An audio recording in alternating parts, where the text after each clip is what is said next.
Si viniste a adorar al Rey, puedes levantar las manos, podemos darle gracias y pueden acompañarnos con esta adoración. ¿Ven?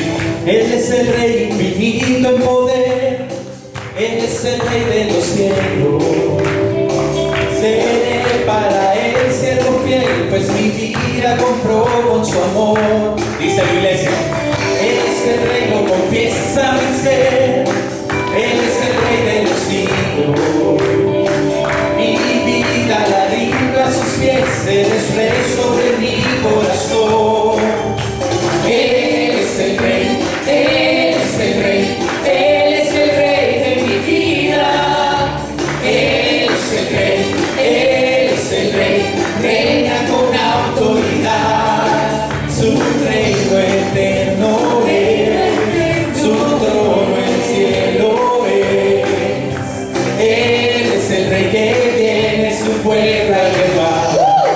Si tú crees que el Señor va a venir por nosotros, levanta tus manos y adórale.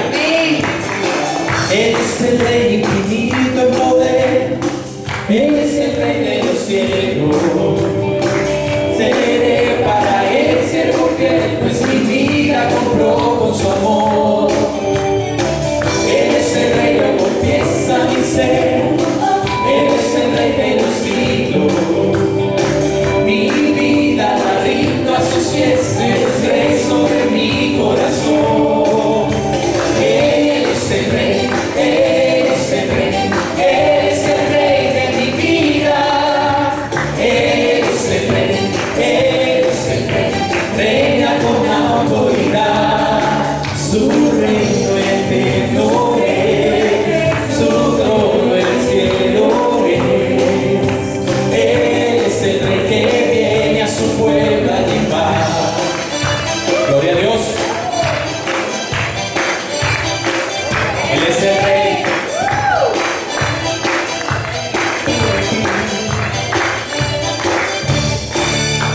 Él es el Rey, Él es el Rey, Él es el Rey de mi vida.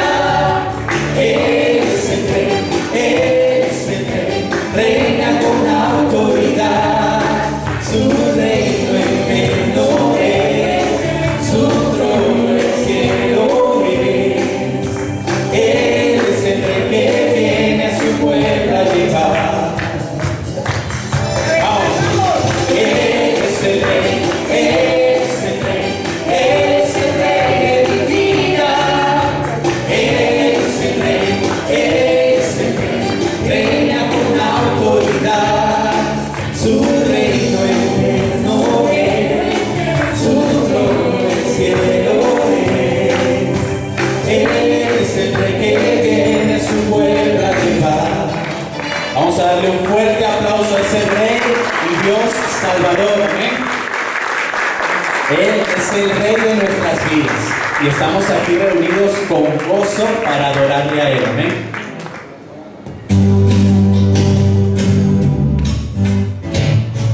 Ajá, empezó bonito. Señor, tú estás en este lugar con nosotros, Padre. Te damos gloria, honra y honor a ti, papá. Te pedimos que bendigas este momento, Señor. Dale gracias a tu Creador, dale toda la gloria a Él y adórale, porque Él está aquí para bendecir tu vida.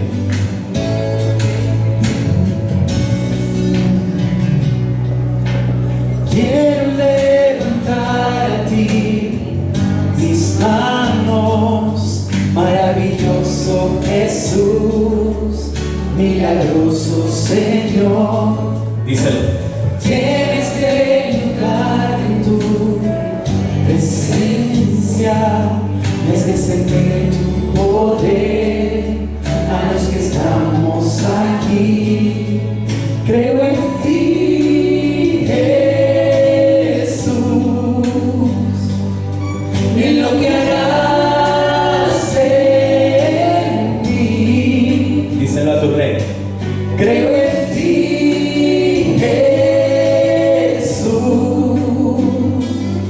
en lo que harás en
Señor, por haber muerto en la cruz del Calvario por nosotros.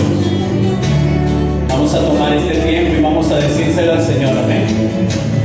Recibe toda la gloria, recibe toda la honra, precioso Hijo de Dios. Recibe toda la gloria, recibe toda la honra, precioso Hijo de Dios. Recibe toda la gloria, recibe toda la honra, precioso Hijo de Dios. Recibe toda la gloria, recibe toda la honra, precioso Hijo de Dios. Recibe toda la gloria, recibe toda la honra, precioso Hijo de Dios. Recibe Toda gloria es tuya. la gloria, recibe toda la honra, precioso Hijo de Dios, Hijo de Dios. Levanta tus manos al cielo en esta mañana. Si viniste a adorar al Rey de Reyes y al Señor de Señores, entonces adórale con todo tu corazón. Dile lo hermoso que es para ti. Dile lo maravilloso que es que Él te haya escogido para ser su hijo. Dale las gracias por haber sido llamado por Él. Gracias, Señor, por habernos llamado. Gracias por llenarnos con tu amor y tu verdad, Padre. Bendice a cada una de las personas que están en este lugar, mi Dios, y llévanos a cada día ser más y más como tú. Porque tú eres el único Rey, el único Salvador, el único Redentor. Eres el único nombre en el cual hay salvación. Vamos a darle un fuerte aplauso a ese Rey y Dios Salvador que nos amó hasta la muerte y que nos redime día a día. Gracias a ti, Señor, por tu amor, tu bondad y tu fidelidad. Te damos la gloria y la honra en el nombre de Jesús. Y la iglesia dice: amén.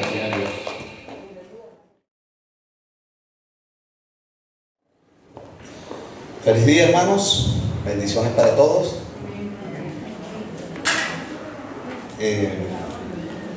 Damos las gracias al Señor por todas las cosas que Él nos permite vivir en estos últimos tiempos. Digo últimos porque al final son los últimos tiempos. No sabemos si falta mucho para la venida de Cristo o falta poco, pero sí son los últimos tiempos. Bien, hermanos, quiero invitarles a abrir sus Biblias. Primera de Corintios, capítulo 11. Entre tanto que usted busca Primera de Corintios, yo quería, o quiero, y lo voy a hacer, hacerles una propuesta, extender una propuesta a ustedes. Somos una iglesia quinceañera, una adolescente, por decirlo de alguna manera. Y hay muchas cosas que es bueno que vayamos aprendiendo y poniendo en práctica. Una de esas cosas, niños, jóvenes, adolescentes, hombres ya, mujeres ya, maduros y no maduros, en la tercera edad y todas las edades. El punto es el siguiente, hermanos, que cuando estemos leyendo la Biblia podamos detenernos. Es decir, si usted viene entrando y la hermana Edilia está leyendo porque va a iniciar el servicio, usted se detiene.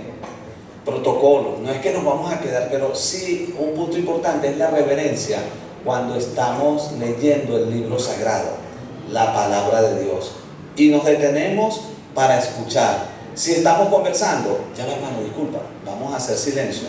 Si está leyendo la Biblia, oigamos lo que la palabra de Dios, lo que Dios nos está diciendo en este momento. Vamos a escuchar a Dios, ¿sí? Entonces, no vamos a iniciar, o sea, ser estrictos con el tema, pero sí ir proponiéndolo poco a poco, que usted cuando llegue, oye, ya va, por disposición, cada uno lo puede hacer. Y no que protocolo tenga que estar detrás de ustedes, no, sino por disposición, cada uno ya va, se está leyendo la Biblia. Hermano, aguántate ahí, hablamos en un ratito que se está leyendo la palabra de Dios. Un punto de reverencia, cuando estemos leyendo la Escritura, hagamos silencio, nos detenemos, no caminamos, de tal manera que podamos tener ese respeto. Primera de Corintios capítulo 11, versículo 27, dice: de manera que cualquiera que comiera este pan o bebiera esta copa del Señor indignamente, será culpable del cuerpo y de la sangre del Señor. Por tanto, pruébese cada uno a sí mismo y coma así del pan y beba de la copa. Porque el que come y bebe indignamente sin discernir el cuerpo del Señor, juicio come y bebe para sí, por lo cual hay muchos enfermos y debilitados entre vosotros, y muchos duermen. Si pues nos examinásemos a nosotros mismos, no seríamos juzgados, mas siendo juzgados, somos castigados por el Señor, para que no seamos condenados con el mundo. Así que, hermanos míos, cuando os reunís a comer, esperaos unos a otros. Si alguno tuviere hambre, coma en su casa, para que no os reunáis para juicio. Las demás cosas las pondré en orden cuando yo fuere. Dios añada bendición a la lectura de su palabra. Voy a invitar a los hermanos de protocolo para que por favor pasen en esta mañana con los símbolos. Hoy vamos a conmemorar una vez más el sacrificio hecho por el Señor Jesús en la cruz del Calvario. Cuando Él, obedeciendo al acuerdo que había llegado, yo iré, yo moriré por ellos, y cumpliéndose también en Él toda la Escritura, todo lo hablado en el Antiguo Testamento, lo profetizado en el Antiguo Testamento, era el momento, había llegado ese momento para que se cumpliese. Hoy quiero recordarles, hermanos, acerca de tomar la cena indignamente. Primero, que usted no deje de participar de la cena del Señor o de los símbolos del Señor de la cena por pequeñeces.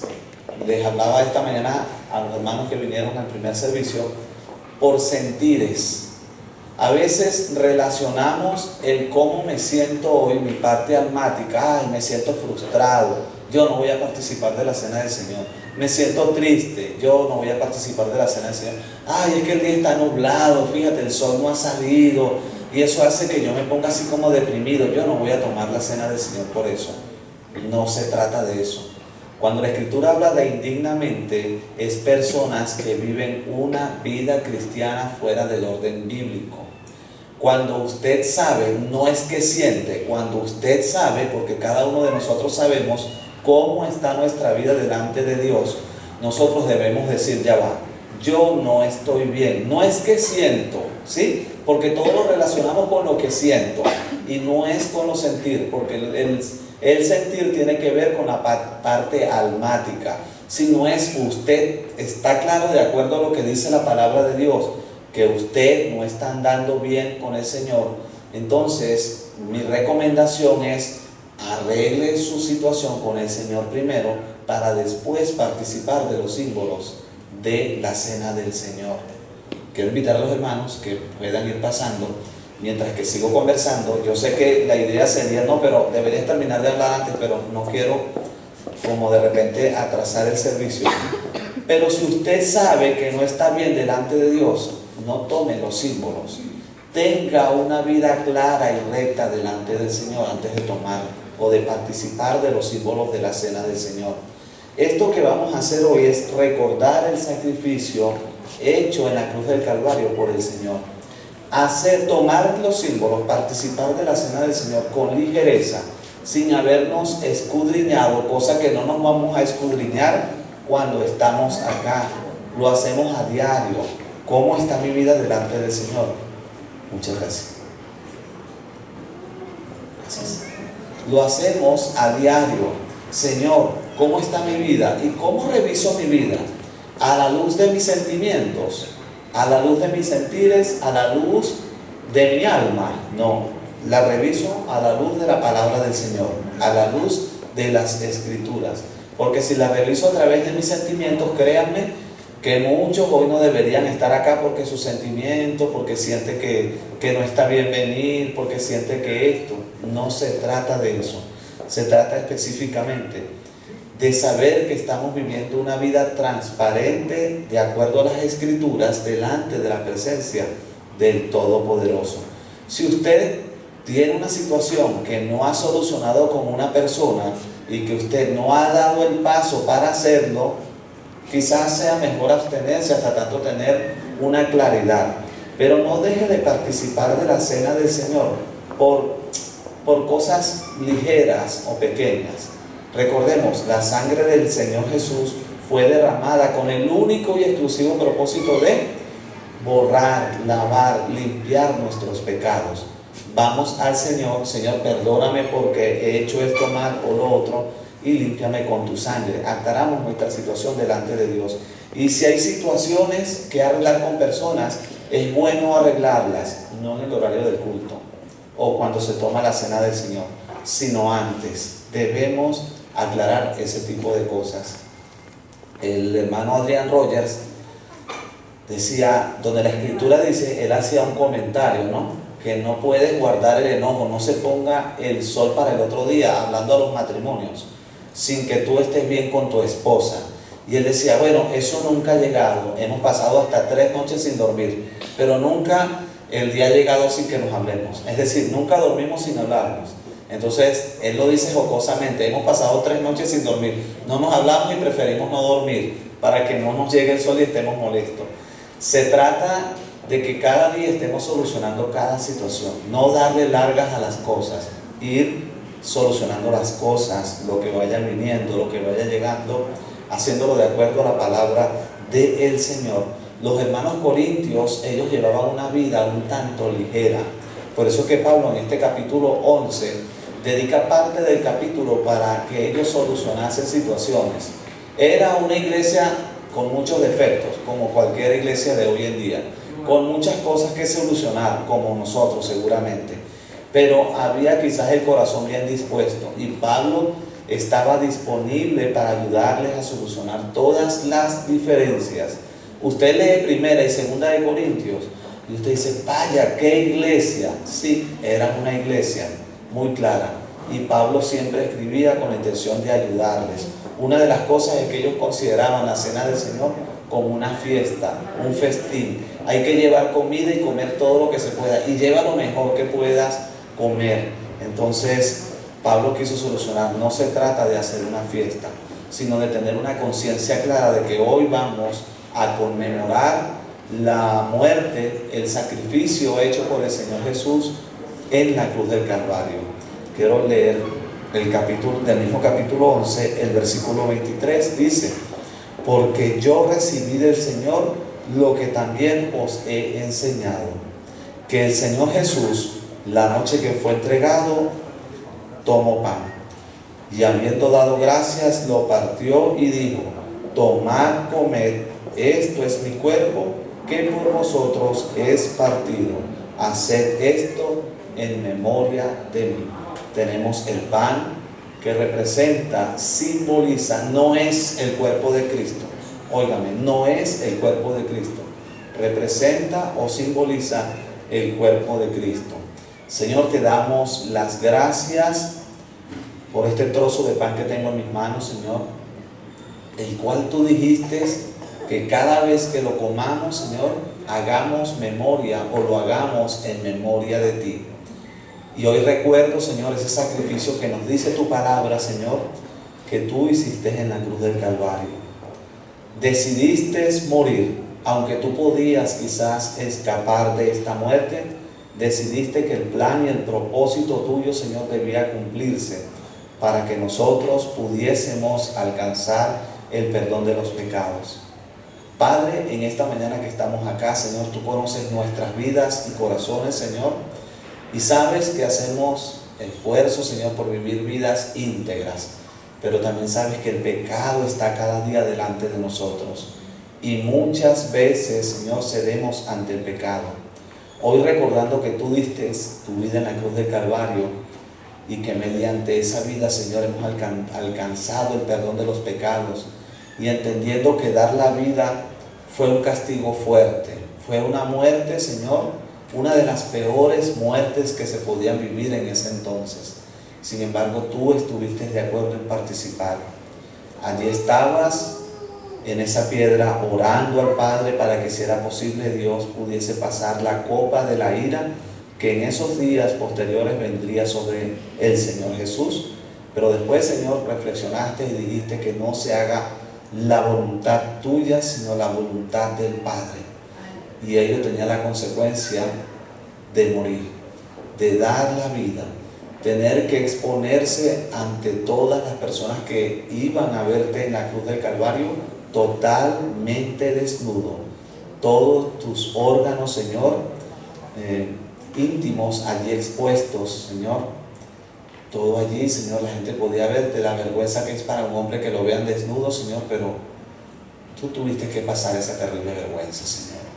Aparte de eso, tus espaldas laceradas, tantos latigazos, tu cabeza, Señor, con una corona de espinas de varios centímetros que perforaban, Señor, tu piel en la cabeza, tu rostro totalmente desfigurado, ya sin barba, porque la barba que habías tenido durante todo este tiempo, justo en ese momento fue arrancada por los soldados romanos. Muchos golpes en la cabeza con una caña, los latigazos, toda la humillación y las palabras, Señor, que fueron dichas contra ti por parte de los soldados romanos, Señor, todo lo soportaste por mí, por mi causa, para lavarme, Señor, para perdonar mis pecados. En esta mañana participo de este símbolo que es el pan, Señor, lo cual representa tu cuerpo. Y haciéndolo, Señor, cumplo tu mandato, Señor, de recordar el sacrificio en la cruz del Calvario. Pueden participar del pan.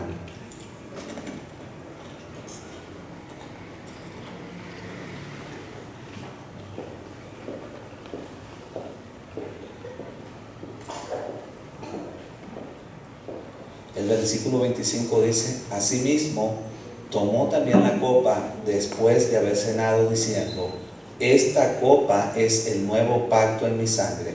Haced esto todas las veces que la bebiereis en memoria de mí.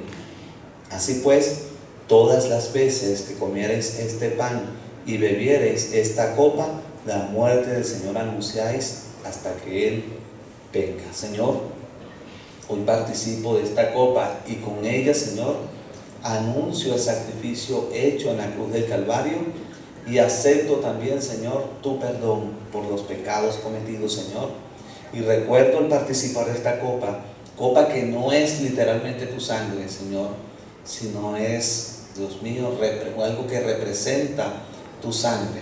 Sangre preciosa derramada en la cruz del Calvario hasta no salir más nada de tu cuerpo, sino solo agua. Gracias, Dios mío, por ese sacrificio, y gracias, Señor, por tu sangre, lo cual representa tu justicia ahora en mí, Señor. Soy justo mediante tu justicia. Podemos participar de la copa. Gracias, Señor, por tu vida. Gracias por el sacrificio, Señor. Y gracias, Maestro, porque tú has tenido cuidado de cada uno de nosotros. Gracias por los que están aquí esta mañana, Señor, que se dan cita, sorteando, Señor, y pasando por encima de muchos obstáculos. Ellos logran estar acá, Dios mío. Bendecimos tu nombre y agradecemos por el sacrificio hecho por ti en la cruz del Calvario. En el nombre de Jesús. Amén.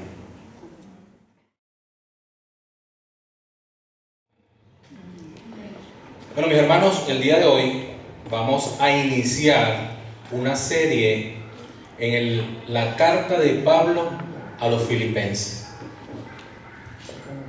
Así que pudiéramos ir Filipenses capítulo 1 para estar ya ubicado y para entrar en contexto acerca de esta carta de Pablo a los Filipenses. Quisiera comenzar hablándoles de que esta iglesia realmente es, o esta carta que escribe Pablo, para aquellos que no la han leído, o para aquellos quizás que la han leído sin el contexto realmente el cual para el cual fue escrita, pudieran decir, oye, Pablo escribió esta carta y estaba feliz. Pablo estaba contento cuando escribió esta carta. Quizás Pablo, me lo imaginaba en ese contexto de no conocer cómo fue escrita esta carta. Pablo estaba en una hamaca ahí en la playa disfrutando, o estaba en una hamaca en Barinas tomando café con leche y pan y mayonesa. Oye, dándose ese deleite, comer allí tranquilo y hacer esa carta. Quien no conoce el contexto dice, Pablo estaba feliz. Pero entrando en el contexto, Pablo estaba preso en Roma. Pablo estaba esperando juicio. Pablo estaba solo en compañía de un discípulo llamado Timoteo en ese momento. Pablo todo el día estaba encadenado con un soldado romano. Y cuando el soldado romano cambiaba de guardia, lo quitaban y ponían a otro. Todo el día Pablo estuvo allí amarrado. Su libertad estaba coartada. Estaba preso. ¿Y a quién fue escrita esta carta? Para entender un poco, habían dentro de esa iglesia en Filipo, habían griegos, habían algunos judíos que ellos lo que hacían era interrumpir el trabajo que estaba haciendo Pablo, y habían muchas mujeres. Entonces, ¿qué hacían los judíos cuando en ese momento que Pablo llevó la palabra del Señor? Lo que hacían era entorpecer o sabotear el trabajo que Pablo había hecho, que estaba haciendo allí. Dentro de las características de esta iglesia, era una iglesia que apoyaba financieramente a Pablo mientras estuvo en cautiverio. Era una iglesia bien madura, y además de ello, era una iglesia que daba ejemplo de solidaridad y de ayuda a las personas que estaban necesitadas. Entonces, ya sabiendo un poco el contexto, vamos a leer lo que dice la palabra del Señor en el capítulo 1, versículo 1, y ahí comenzamos a desglosar para entender un poco más acerca de esta hermosa carta, la cual muchos llaman la carta del gozo. Y vamos a ver qué sucede en capítulo 1, versículo 1. Dice, leemos hasta el 2. Pablo y Timoteo, siervos de Jesucristo, a todos los santos en Cristo Jesús que están en Filipo, con los obispos y diáconos, gracia y paz a vosotros de Dios nuestro Padre y del Señor Jesucristo. Leemos hasta allí y luego continuamos. Pablo inicia su carta como tenía costumbre, él se presenta, pero nombra aquí a Timoteo, y la intención era, uno, que Timoteo había sido su colaborador en la plantación de esta iglesia en Filipo. Pablo y Timoteo estaban con Silas en el segundo viaje misionero cuando fueron a plantar la iglesia allá en Filipo, y que lo vamos a ver dentro de un rato, según Hechos capítulo 16. Y recordando este momento, analizando este momento en que Pablo le escribe esa carta y nombra ahí a Timoteo, me recordé acerca de un viaje misionero que hizo Miguel, y por eso le pregunté a Miguel, ¿cómo le llamaron a Adonis la vez que fueron para los Guaraos? Adonis no me supo decir, y le pregunté a Miguel, ¿cómo te decían a ti cuando fuiste para allá? ¿Cómo era Miguel? Cosi. Y es como si, y ahí estuve pensando, es como si Adonis le estuviera escribiendo a los Guaraos una carta y le dijera, hola hermanos, ¿cómo están? Soy Adonis y conmigo está Cosi. La gente, los Guaraos, que van a recordar lo que el trabajo que Cosi, Miguel, había hecho en ese momento, y lo iban a recordar todo el trabajo que Miguel había hecho mientras estuvo en este viaje misionero. Aquí Pablo está haciendo lo mismo. Pablo le está diciendo, está conmigo Timoteo, el muchachito, el jovencito que fue con Silas y conmigo cuando plantamos la iglesia en Filipo, todavía está conmigo. Y me imagino la alegría de estos hermanos al saber, oye, mira, Pablo está con este muchachito todavía. Mira la fidelidad de Timoteo, todavía está con Pablo. dicen algo bien interesante, que es siervos de Jesucristo. Esa palabra siervo de Jesucristo, y Pablo la utiliza, y muchos apóstoles la utilizan en cada una de las cartas, y cada vez que la veamos, el significado de esta palabra no es siervo de servicio, de servidor. La traducción de esta palabra es doulos, que significa esclavo. Esta palabra significa, él está diciendo, Timoteo y yo, o Pablo y Timoteo, esclavos de Jesucristo. Pero es interesante esta palabra esclavo, porque creo que mi hermano William una vez en una prédica lo dijo, y es que eran aquellas personas que estaban en esclavitud, y venía una persona de buen corazón y de dinero suficiente al mercado de esclavos, agarraba y escogía, dame este, lo sacaba de la celda, lo llevaba afuera de la ciudad y le decía, eres redimido, es decir, te libero, ya no eres esclavo. Eso es lo que Pablo está queriendo decir allí, pero ya este esclavo que estaba libre, por voluntad propia, decide, yo no quiero ser libre, yo quiero ser ahora tu esclavo. Tú que me liberaste, ahora yo quiero ser esclavo tuyo. ¿Y qué está sucediendo aquí? Está sucediendo algo que estaba ya establecido en una de las leyes de Moisés. Podemos verla en Éxodo capítulo 21, versículos 5 y 6. Y dice la palabra del Señor en Éxodo capítulo 21: y si el siervo, es decir, el esclavo, el doulos, y si el siervo dijere, yo amo a mi Señor, a mi mujer y a mis hijos, no saldré libre. Entonces su amo lo llevará ante el juez y le hará estar junto a la puerta y al poste, y su amo le horadará, es decir, le abrirá un hueco en la oreja con lesta, y será su siervo para siempre. Es decir, Pablo está diciendo, Pablo y Timoteo, esclavos voluntariamente de Jesucristo, son los que están allí escribiendo la carta, a todos los santos en Cristo Jesús que están en Filipo con los obispos y diáconos. Es decir, le estamos dedicando esta carta a quienes, a los obispos, que eran los ancianos que hacían funciones pastorales, a los diáconos, es decir, a los servidores, a los líderes de esa iglesia, y dice a todos los santos.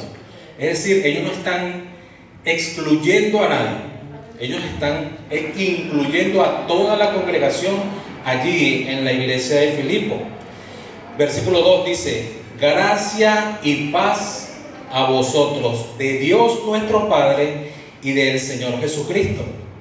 Y es interesante porque el pastor John MacArthur, en el análisis que él hace, él dice que Pablo en la mayoría de sus cartas escribe esto para recalcar el medio de salvación, que la salvación proviene por gracia, por la gracia de Dios, y además cuál es el resultado de la gracia o de la salvación, la paz de Dios. Además de ello, el pastor MacArthur dice que esa gracia y paz de Dios, nuestro Padre, y del Señor Jesucristo, Pablo lo escribe con una intención, y es establecer una relación entre Dios Padre y Dios Hijo. ¿Para qué? Porque habían retractores judíos que estaban allí diciendo que Jesús no era Dios. Y entonces Pablo, al escribir y colocar Dios nuestro Padre y el Señor Jesucristo, el propósito era de afirmar la deidad de Jesús. Es decirle, ciertamente tenemos a Dios Padre, pero tenemos a Dios Hijo, que es el Mesías que se ha prometido y que es nuestro Señor Jesucristo. Era con el propósito de afirmar que Jesús era Dios. Y comienza Pablo en el versículo 3 acerca de su oración, o la oración que hace Pablo por esta iglesia, y dice: doy gracias a mi Dios siempre que me acuerdo de vosotros, siempre en todas mis oraciones, rogando con gozo por todos vosotros. Y algo interesante que Pablo hace aquí, elogiando a la iglesia, diciendo: estoy orando, intercedo por ustedes todas las veces que me acuerdo, todos los días los recuerdo, oro por ustedes, pero dice, rogando con gozo. Es decir, Pablo cada vez que intercedía por ellos estaba alegre, les está diciendo: yo estoy intercediendo por ustedes y estoy contento, me gozo cada vez que intercedo por ustedes. Pero Pablo estaba preso. ¿Cómo puede una persona en medio de angustia, desespero, incertidumbre, porque Pablo no sabía si lo iban a dejar libre o no, Pablo no sabía si iba a ser condenado o no? Entonces, vivir en esa incertidumbre, que estaba preso, estaba solo, esclavizado a un soldado romano, y decir: me siento gozoso, es realmente increíble de cómo Pablo había puesto su confianza, y su confianza estaba puesta ¿en quién?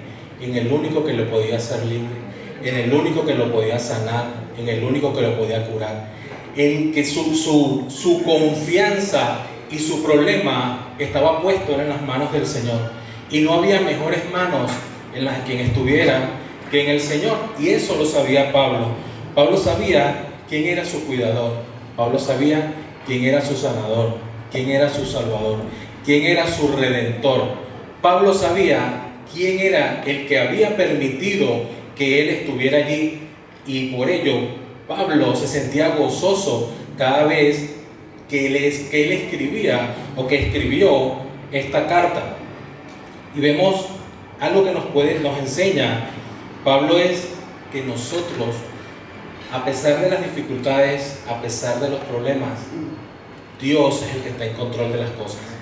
Dios es el que está en control de todo, y no hay mejores manos que las manos del Señor para nosotros dejar nuestro problema. Y eso lo sabía el hermano Pablo. Y dice el versículo 5, porque él estaba en su oración, dice: siempre en todas mis oraciones rogando con gozo por todos vosotros. Y el versículo 5 dice: por vuestra comunión en el Evangelio desde el primer día hasta ahora.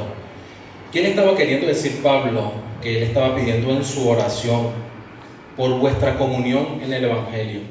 Es decir, Pablo sabía que esta iglesia era unida, que a pesar de que habían hermanos y habían problemas dentro de esa iglesia, también Pablo estaba orándole al Señor para que esa unión en el Señor se mantuviera, porque le dice: por vuestra comunión en el Evangelio. ¿De qué Evangelio estaba hablando Pablo? ¿Qué significa para nosotros la palabra evangelio? Porque muchos dicen: bueno, yo soy evangélico, pero ¿por qué eres evangélico? ¿Qué significa esta palabra? O porque Pablo le está diciendo que él ora al Señor para que la comunión y la relación continúe en el Evangelio. Vámonos a 1 Corintios capítulo 15, versículos 1 y 4. Porque siempre hemos escuchado que evangelio, ¿qué significa? Buenas nuevas o buenas noticias. Que evangelio es una buena noticia, que es la traducción buena noticia que yo te vengo a traer. Vamos a ver de qué está hablando Pablo cuando le dice a ellos que estoy orando para que su comunión siga en el evangelio. Y era, capítulo 15, lo que Pablo le había predicado a ellos. Dice 1 Corintios 15, del 1 al 4: además os declaro, hermanos, el evangelio que os he predicado, el cual también recibisteis, en el cual también perseveráis, por el cual asimismo, si reteniereis las palabras que os he predicado, sois salvos. Si no creísteis, en vano, porque primeramente os he enseñado lo mismo que recibí. ¿Qué recibió Pablo o qué estaba predicando Pablo? Que Cristo murió por nosotros, por nuestros pecados, conforme a las Escrituras. Ya de Jesús se había escrito que el Mesías, que el Salvador iba a morir por el pecado de todos. Dice también: y que fue sepultado y que resucitó al tercer día conforme a las Escrituras. Pablo le está diciendo, este era el evangelio que Pablo predicaba. Esto era lo que lo cataloga Pablo como el evangelio, las buenas nuevas, que el Cristo que se estaba esperando, del cual hablaban los profetas, los salmos y toda lo que era la antigua ley que hablaba del Mesías, ya había venido, y que era el Cristo, y que efectivamente Cristo había muerto por nuestros pecados, había sido sepultado y al tercer día había resucitado de acuerdo a como estaba escrito. Y eso era lo que Pablo estaba predicando y hablándole a los hermanos allí para que ellos hicieran memoria de que esto fue lo que Pablo había predicado. Ahora, él habla algo interesante que dice, desde el primer día hasta ahora. ¿Cuándo inició ese día? ¿Cuándo inició esa predicación Pablo a los hermanos en Filipo? Tenemos que irnos a Hechos capítulo 16, y en Hechos capítulo 16, versículo del 12 al 20, es que podemos entender lo que sucedió, cómo Pablo llega a esta ciudad en el segundo viaje misionero con Silas y con Timoteo, y ahí es que vemos cuando inicia la iglesia en Filipo. Y una de las cosas que Pablo, cuando les dice a ellos desde el primer día, cuando se les fue, que mantengan la comunión en el evangelio, así cuando inició el primer día, es decir, cuando fuimos para allá y les hablamos de ese evangelio. Quizás en ese momento, no lo dicen las escrituras, pero es lógico pensar, de que estos hermanos allí mismo recordaron cuando vino Pablo, Silas y Timoteo, y lo que ocurrió, o lo que ellos pasaron, lo que sucedió cuando ellos anduvieron caminando por allí por las calles. Y una de las cosas que allí sucedió fue la conversión de Lidia. ¿Recuerdan? Una señora que vendía púrpuras, cuando ellos fueron al lugar de oración, porque no habían sinagogas. Allí en esa ciudad no había sinagoga porque todavía la cantidad de judíos que había no llegaban ni a 10, que era el número que se necesitaba para establecer una sinagoga, y allí no la había. Pero había un lugar de oración donde había muchas mujeres, y una de ellas allí era Lidia, la que vendía púrpura. También sucedió que en el momento en que se está estableciendo la iglesia allí en Filipo, comienza lo que era una oposición satánica.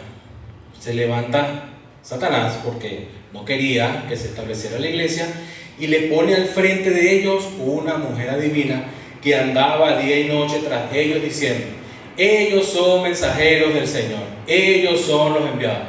Esto realmente obstinó a Pablo, molestó a Pablo, y reprende al demonio que ahí estaba, y sale de esta chica que era adivina.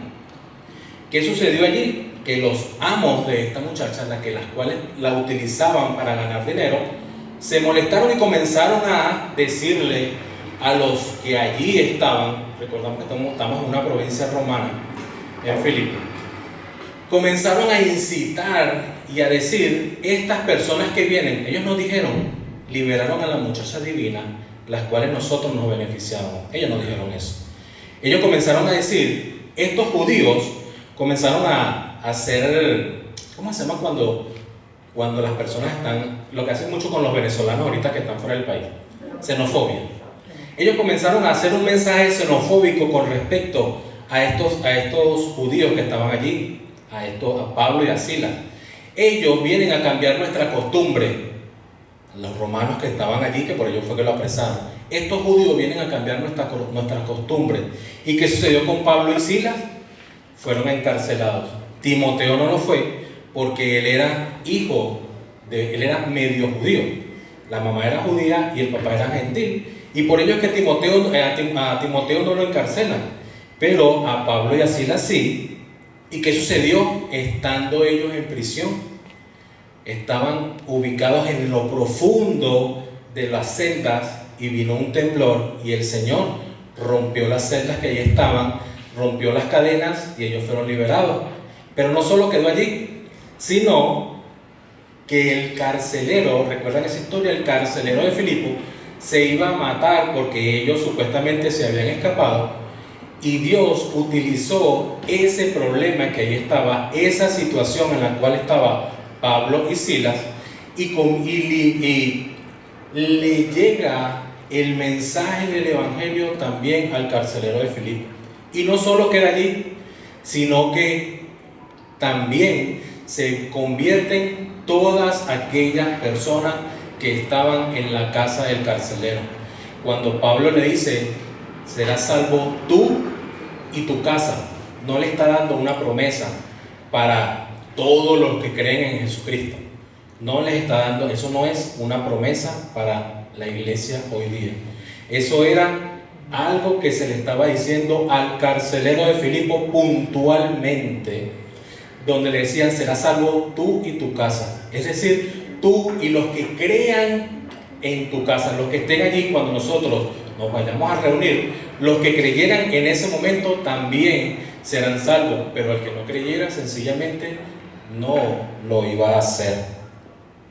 Le dice además en el versículo 6, estando persuadido en esto, que el que comenzó en vosotros la buena obra, la perfeccionará ¿hasta quién? Hasta el día de Jesucristo. Comienza Pablo a intentar darle confianza a estos hermanos que ellos estaban escuchando los detractores de Pablo en decir que la salvación había que hacer algo más. Recuerden que habían también allí judíos que eran los que estaban en contra del mensaje que Pablo estaba queriendo dar acerca de la salvación de Jesucristo. Y ellos habían comenzado les estaban diciendo que había que hacer otra cosa, que había que hacer algo más para ganar la salvación. Entonces Pablo cuando les dice, el Espíritu Santo que comenzó en ustedes la obra de salvación, Él va a ser el que la va a terminar hasta el día de Jesucristo. Él va a ser el que la va a ir perfeccionando.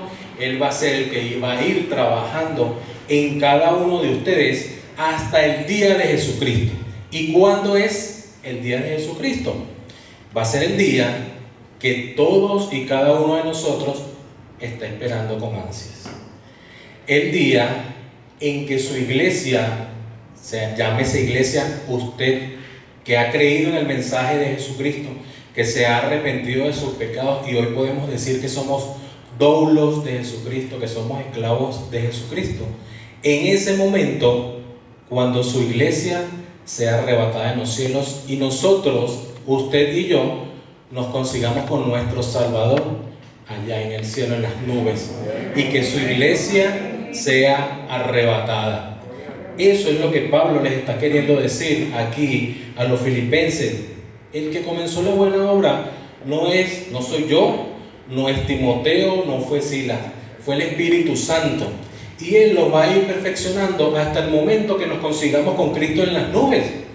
Eso es lo que Pablo les está queriendo decir allí a los filipenses. Versículo 7 dice, como me es justo decir, es decir, Pablo comienza a reconocer el apoyo que estaba dando la iglesia en Filipo a Pablo. Le dice, como me es justo sentir esto de todos vosotros, por cuanto os tengo en el corazón y en mis prisiones y en mi defensa y confirmación del Evangelio. Hablamos que el Evangelio. Todos vosotros sois partícipes conmigo de la gracia. Pablo lo que está diciendo es reafirmando lo que decía el versículo 5 sobre la comunión que tenían acerca de el Evangelio. Reconoce Pablo además aquí la ayuda que la iglesia de Filipo le estaba brindando, que eso lo vamos a ver más adelante cuando vayamos por el versículo 2, como una persona, y que es la con que se envía esta carta con Epafrodito, que era el mensajero que había mandado la gente de Filipo para entregar la ofrenda que se le había entregado a Pablo. Entonces, continúa Pablo diciendo, porque Dios me es testigo de cómo os amo a todos vosotros con el entrañable amor de Jesucristo. Pablo les dice, ustedes saben Oye, como iglesia, ¿cómo los amo? ¿Cómo es ese profundo amor afectuoso que siento por ustedes? Y no es solo por la ayuda que le estaban dando a Pablo, sino que porque el mensaje estaba siendo esparcido y ellos se habían mantenido fiel en la palabra del Señor, en el Evangelio, que era el que hablamos hace rato que le predicó Pablo. Esta iglesia se mantenía firme y Pablo le está diciendo: ustedes saben ese amor afectuoso que yo siento por cada uno de ustedes. En el versículo 9 les dice algo interesante, y esto pido en oración. Está continuando la oración de Pablo en lo que es la segunda parte, y dice: que vuestro amor abunde aún más y más en ciencia, es decir, en un conocimiento del mensaje de salvación genuino y pleno, es decir, completo. Que este amor perdure, que este amor se mantenga, pero que sea completo. Además dice: y en todo conocimiento. Este conocimiento se traduce como discernimiento moral y de sabiduría. ¿Para qué? Para que aprobéis lo mejor a fin de ser sincero. Es decir, antes la palabra sincero ya la hemos escuchado ya varias veces, la explicación de lo que significa sincero, y es: antes en los mercados vendían algunas objetos hechos de ¿cómo se llama? Cerámica. ¿Qué sucede? Que algunas que estaban rotas, partidas, ¿qué hacían? Les echaban cera, las pegaban, las ponían bien bonitas, pero la persona cuando la compraba y la ponía de adorno, como para tomar agua, o la ponían al sol, ¿qué iba a suceder con la cera? Se iba a derretir y se iba a quebrar. ¿Qué sucede? En los mercados, cuando la gente iba a comprar ese tipo de utensilios, tenían la palabra sin cera, es decir, que eran originales, que eran auténticas, que no estaban rotas ni estaban quebradas. Y Pablo les está diciendo aquí: para que aprobéis lo mejor con el conocimiento y el discernimiento, a fin de que seas original, para que seas sincero, para que seas auténtico e irreprensible, es decir, que nadie tenga que hablar nada mal de ti, que nadie tenga que decir absolutamente nada malo acerca de ti, para el día de Cristo, para el día en el cual la iglesia sea arrebatada en los cielos. Y el versículo 11 dice: llenos de fruto de justicia, que son por medio de Jesucristo para la gloria y alabanza de Dios. Es decir, continúen ayudando a las personas, y porque esto no es fruto para la salvación, sino que esta ayuda sencillamente ustedes están mostrando el amor, no de ustedes como personas, sino el amor de Jesucristo para su gloria y para su alabanza.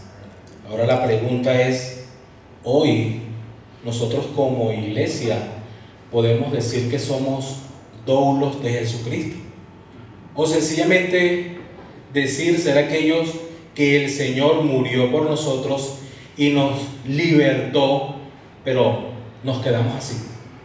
Él nos libertó, nos hizo libre, y confundimos lo que es libertad con libertinaje.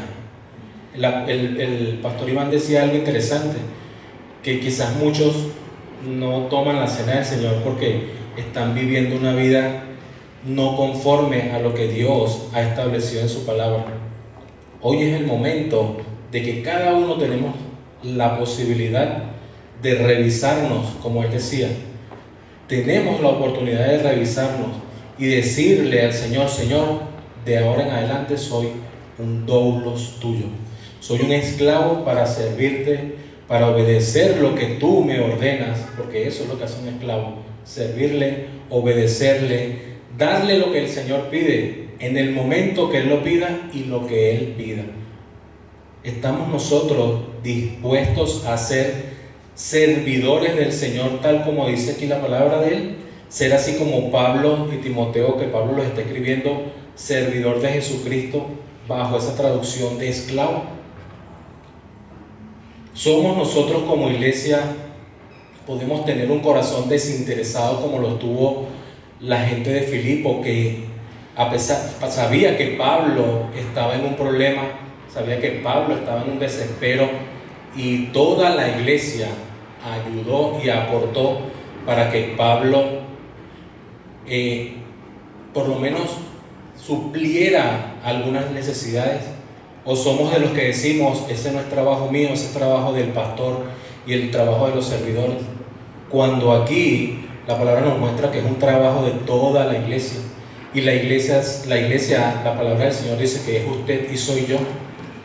Somos nosotros conscientes de que usted y yo somos la iglesia y que estamos llamados a ayudar a todas aquellas personas que se encuentran en necesidad y que se encuentran con alguna opresión o algún problema, que somos nosotros de poder decirle, aquí está mi mano amiga en la cual yo te puedo ayudar. Algo hermoso que nos dice el hermano Pablo, y es que dice que él ama a la iglesia con un amor entrañable. Al entender esto, la palabra del Señor dice que hubo alguien que amó a la iglesia mucho más que Pablo, lo que está manifestando aquí, y fue nuestro Señor Jesucristo, que amó a la iglesia hasta el punto que se entregó por ella, por cada uno de nosotros. Pablo amó a la iglesia humanamente. Cristo amó a la iglesia mucho más que un amor humano. La amó tanto que murió por cada uno de nosotros cuando éramos nosotros los que merecíamos esa pena. Pero Cristo se entregó y amó mucho más a la iglesia. ¿Para qué? Para liberarnos voluntariamente. ¿De qué? Del pecado el cual nos tenía presos. El Señor Jesús nos libertó de una manera indescriptible del pecado que nos tenía presos. Éramos esclavos del pecado y Él sencillamente nos libertó, y ahora nosotros tenemos la posibilidad de decirle voluntariamente, Señor, estoy aquí para servirte a ti. También comprender, mis hermanos, que a pesar de las pruebas, a pesar de las situaciones, a pesar de las situaciones difíciles que por las que muchos estamos o hemos pasado, tenemos un Dios todopoderoso que es el cual se encarga de nuestra situación. Porque dice la palabra que para los que amamos a Dios, todas las cosas nos ayudan a bien. Y esa situación por la cual estemos pasando en este momento, Dios también sacará provecho de ella. Amén.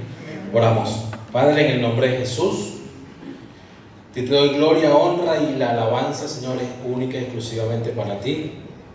Y Señor, te doy gracias porque hoy podemos, Señor, como iglesia, poder decir, soy siervo tuyo, somos siervo tuyo, somos, Señor, esclavos voluntariamente de ti, Señor.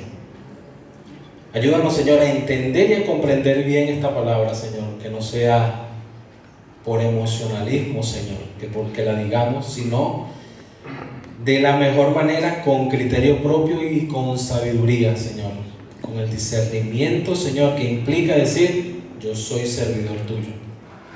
Ayúdanos a comprender y a entender, Señor, desde que el momento en que tú nos libraste de la esclavitud del pecado, Señor, podemos aceptar, Señor, servirte y cargar, Señor, colocarnos tu yugo, Señor, que es ligero, Señor, y que no hay mejor yugo que el tuyo, que tú sabes, Señor, el propósito que hay para cada uno de nosotros en nuestra vida, Padre.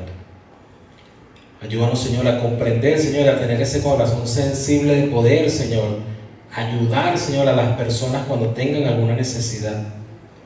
Ayúdanos también, Señor, a orar por la iglesia, por las iglesias. Ayúdanos también, Señor, a comprender y orar por nuestros líderes, por nuestros pastores, Padre amado. Que ellos también, Señor, estén en nuestras oraciones todos los días, Señor. Ayúdanos, Señor, a entender también, Padre amado, lo que tú hiciste en la cruz del Calvario, Señor. Ayúdanos a entender y comprender, Señor, de ese sacrificio que tú hiciste cuando nosotros no lo merecíamos, Señor, sino que a través de tu gracia, Señor, y tu misericordia te entregaste por cada uno de nosotros, Señor. Ayúdanos a entender de que tú nos hiciste libres, mas no nos diste ese libertinaje, Señor, que lamentablemente en muchas iglesias hay, de que piensan que porque la salvación no se pierde, pueden hacer y vivir su vida como la tenían antes, Señor, que vivían en pecado. Tu palabra dice en 1 Juan, Señor, que aquel que tú has creado de nuevo, Señor, no comete pecado, que el que lo hace sencillamente es el diablo. Ayúdanos a comprender, Señor, esa palabra. Ayúdanos a estudiar realmente tu palabra, Señor, y comprender lo que allí, Señor, tú tienes escrito para todos y cada uno de nosotros. Señor, si hay alguien también aquí, Padre amado, que no te conozca o que quiera comenzar una relación contigo, Señor amado, sé tu Espíritu Santo ministrando en su corazón, y que al salir de aquí Él pueda ponerse a cuenta contigo, pedirte perdón, Señor amado, por sus pecados, arrepentirse y creer en ese mensaje de salvación del cual predicaba Pablo y cual predicamos todos y cada uno de nosotros, Señor, de que tú viniste a la tierra, de que tú moriste por nosotros, de que fuiste enterrado tal cual como dicen las Escrituras, pero no te quedaste allí, Señor, sino que al tercer día tú resucitaste en gloria, Padre amado, para darle la salvación a todos aquellos que creen en tu sacrificio, mi Señor. Todo esto, Padre, te lo pido en el nombre de Cristo Jesús. Amén. Dios le bendiga.